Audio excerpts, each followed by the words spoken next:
Aku mau ngobrol-ngobrol nih tentang waktu ketemu banyak sales sebenarnya teknik apa sih yang sering dipakai supaya closing.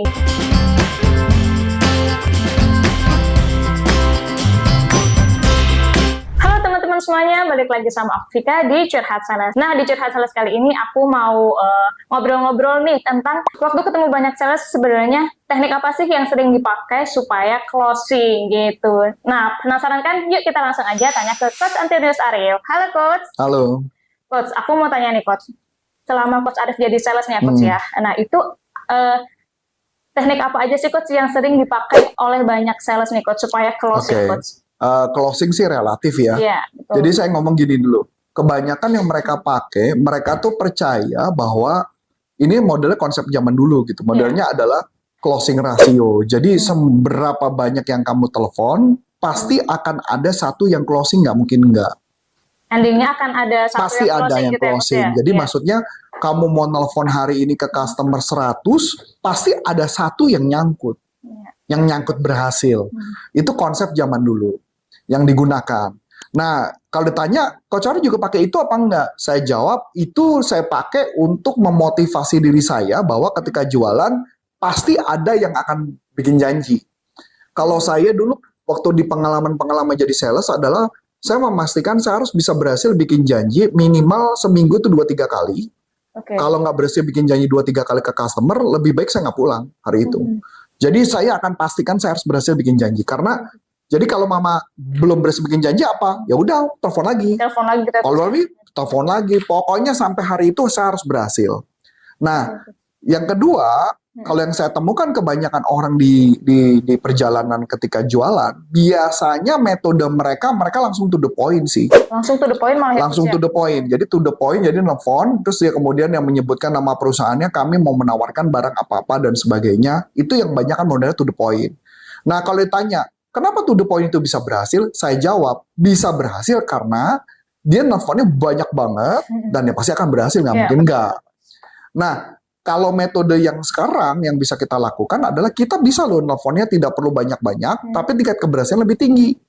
Dengan cara apa? Ya tadi, membuat semacam, di beberapa video saya sudah sering banget saya sebutin, ada metode-metode yang disebut namanya kayak value generator dan sebagainya, atau bikinin satu buah skrip yang dimana isi skripnya adalah apa keuntungan memakai produk kita dibanding kompetitor. Apa keuntungan memakai produk kita buat bisnis mereka. Itu juga penting. Nah, itu biasanya akan sering banget saya kuatin di bagian itu. Yang kedua, sering banget yang saya ketemukan kalau tentang telepon, kalau telepon customer kayak bank, telemarketing dan sebagainya, kebanyakan mereka selalu mengatakannya pakai kalimat kata gembira ya.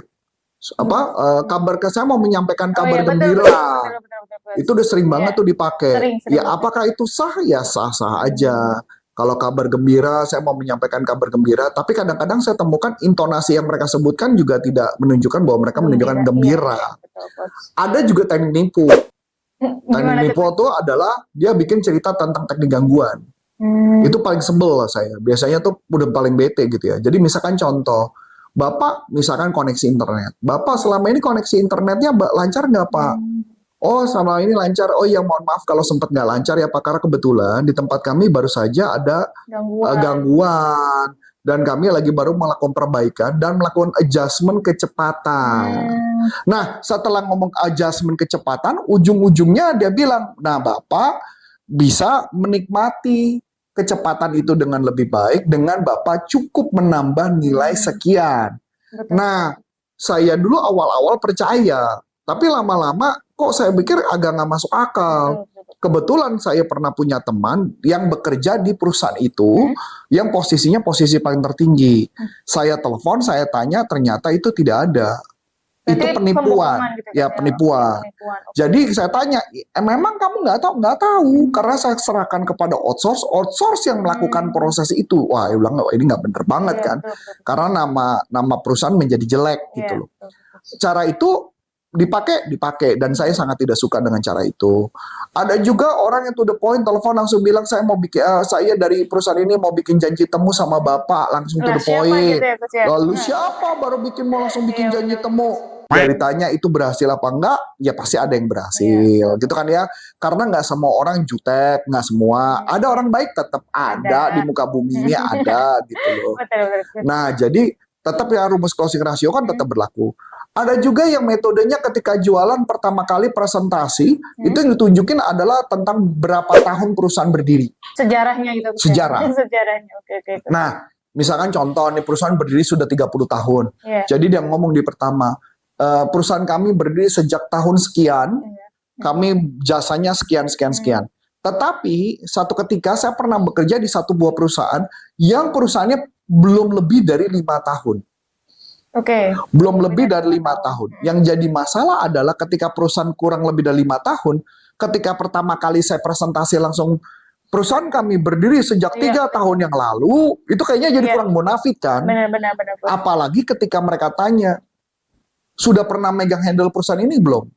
Nah, itu jadi problem. Akhirnya saya menemukan cara itu tidak efektif. Ada cara yang berbeda Ada yang menjelaskannya. lebih efektif gitu ya, Coach, ya? Betul. Jadi ketika ngomong, nah cara yang lebih efektif itulah yang akhirnya intinya materinya di dalam itu adalah saya sebutkan apa problem-problem yang biasa dihadapi oleh perusahaan itu dan apa solusi dari problem itu dan kenapa kami yang bisa menyelesaikan masalah itu tanpa menyebut tahun. Betul. Puji Tuhan waktu perusahaan kami baru berdiri, sekarang kita udah berapa tahun? 12 tahun ya. 13 tahun, Corpora Consult 13 tahun. Waktu pertama kali kami berdiri, tidak pernah tuh ada yang nanya perusahaan udah berdiri sejak berapa lama, nggak pernah ada tuh. Jadi cara itu ternyata berhasil. Ampuh gitu ya, Coach. Ampuh, jadi menutupi kelemahan-kelemahan atau menutupi celah di mana customer akan bertanya hal itu. Beda kalau mama mereka tanya, misalkan Bapak sudah pernah nanganin bisnis ini, saya akan dengan santai menjawab, kalau memang belum, saya ngomong belum pernah. Tapi saya pernah menghandle satu company yang dimana dulu saya belum pernah handle, dan mereka pakai kita terus-menerus. Betul. Kenapa? Karena kami bisa membuktikan kepada mereka, kami bisa berhasil melakukannya. Jadi, nggak ada salahnya kan Bapak untuk mencoba. Gimana kalau kita langsung mainnya number aja performance. Nah, dari situ mereka mikir, oh iya. Masuk akal juga. Masuk akal buat dia. Betul. Nah, jadi apalagi ya kalau saya melihatnya, kebanyakan sih sebenarnya mereka metodenya itu sih. Jadi mereka metodenya kadang-kadang nembak, metodenya langsung. Nah, kalau saya bertemu dengan beberapa perusahaan kayak IT, produk-produk IT, mereka metodenya beda lagi. Gimana tuh, Coach? Ketika mereka nawari produk, mereka cenderung menawarkan demo produk. Demo produk dulu gitu ya, Coach? Demo produk dicobain dulu, belum tentu ada projectnya, tapi dicobain dulu. Nah, itu juga menurut saya metode yang cukup menarik gitu ya. Metode adalah lu icip-icip dulu, cocok beli. Kalau nggak cocok ya udah kita ngobrol aja. Nah, menurut saya itu metode itu cukup menarik. Tinggal bagaimana ngebuat bikin janji, berhasil bikin mereka mencoba icip-icip tadi.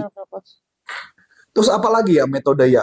Kalau metode kayak email per hari ini sih saya secara pribadi ada metode terbaru. Kalau dulu kan modalnya pakai email saja untuk mereka menjawab. Tapi kalau yang sekarang pakai metodenya pakai metode video. Jadi metode video itu juga ada di video-video saya yang sebelumnya. Saya udah pernah bahas tuh.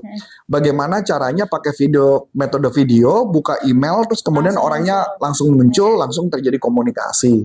Itu yang saya sebut namanya social selling. Terus apalagi kalau di lapangan, rata-rata tekniknya kayak gitu ya. Ada juga yang metodenya cuman kayak nitipin barang, mereka coba dulu, itu metode yang kayak gitu. Cuman kalau metode-metode yang kayak gitu, saya cenderungnya intinya adalah sebelum saya berangkat ke customer, saya harus pikirkan apa benefit yang bisa saya tawarkan kepada mereka. Harus prepare berarti gitu ya, Coach? Saya mendingan prepare, saya lebih prepare. Kalau ada produk-produk yang kelihatannya tidak terkenal, saya cenderung tidak akan masuk ke perusahaan-perusahaan toko yang gede. Saya akan masuk ke perusahaan-perusahaan yang lebih kecil, karena perusahaan kecil biasanya lebih gampang terbuka sih. Betul, Coach. Lebih terbuka, itu yang saya akan masukin. Tapi kebanyakan sales mau nyari aman kan? Iya, betul. Dia nembaknya yang gede-gede. Justru yang gede-gede biasanya nggak berani tuh. Malah nolak gitu. Malah nolak, karena buat apa gue tambah-tambah risiko, tambah problem. Mendingan cari perusahaan yang anak muda, yang lagi semangatnya, ngomongin semangat 45, itu yang biasanya sah-sah. Jadi kalau teknik-teknik yang di lapangan, ya menurut saya yang efektif per hari ini adalah caranya adalah teknik menggali kebutuhan, itu sangat efektif banget ya. Jadi bisa disebut namanya konsultatif selling. apakah metodenya bisa dibilang outcome based selling, Outcome based selling. atau metode ya konsultatif lah ya, konsultatif, outcome, dan value based selling. Ada banyak istilah Banyak banget ternyata ya. Iya, istilah-istilah. Tapi sebenarnya secara materi hampir sama sih. Cuman yang membedakan adalah cara ngebuka pertamanya, cara dia presentasi di awalnya, cara dia ketika menawarkan produknya. Tapi ujung-ujungnya metode sama, cara mengatasi keberatan. Ada berbagai macam metode, tapi beda metode berbeda pun menurut saya ujung-ujungnya sama. Hasilnya, dampaknya sama. Presentasi solusi juga hampir sama. Semua pendekatan sama, cuman dia bikin istilah-istilah berbeda saja. Menggali kebutuhan memang ada berbagai metode. Saya pernah ketemu dengan metode outcome based selling, itu canggih banget sih. Gimana tuh? Canggihnya bukan canggih ya, maksud saya ini rajin banget lah kalau menurut saya. Jadi, misalkan contoh, kita perusahaan training. Yeah. Perusahaan training itu kan misalkan kita ketemu sama perbankan. Yeah, nah, perbankan itu kira-kira problemnya apa? Nah, problem perbankan itu mereka bikin kalau di outcome based selling. Dikumpulin dulu Dikumpulin sama dia. Betul. Farmasi, problemnya apa? Dikumpulin dulu. Nah, nanti setiap saat datang, dia hanya berbicara mengenai problem-problem itu. Itu sampai kayak begitu tuh. Jadi kayak benar-benar dibikin katalog khusus untuk menemukan problem-problem perusahaan-perusahaan tertentu, industri tertentu. Misalkan perusahaan sekuritas, problemnya apa, perusahaan manufacturer, problemnya apa. Dan itu yang mereka bikin, dan itu yang mereka presentasikan. Jadi sebenarnya menurut saya semua metode sama sih. Cuman hanya tinggal cara pendekatannya, prosesnya, dan sebagainya. Oke. Itu gambarannya.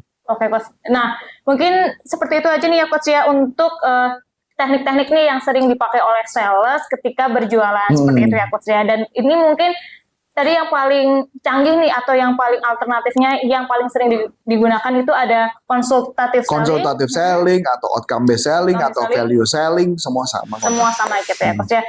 Tergantung gimana cara kita membungkusnya. Cara ngebungkusnya. Oke, siap. Terima kasih nih, Coach, untuk bincang-bincang kita pada kali ini. Halo teman-teman semuanya. Nah, aku mau bagi-bagi ebook gratis nih. Ebooknya 3 teknik atasi keberatan. Nah, caranya gimana? Caranya gampang banget. Kalian tinggal klik link di description box di bawah ini. Atau kalian juga bisa kunjungi di kolom komentar pertama. Tinggal isi nama, nomor telepon, dan juga email. Nah, nanti kami akan kirimkan ebooknya melalui email ya.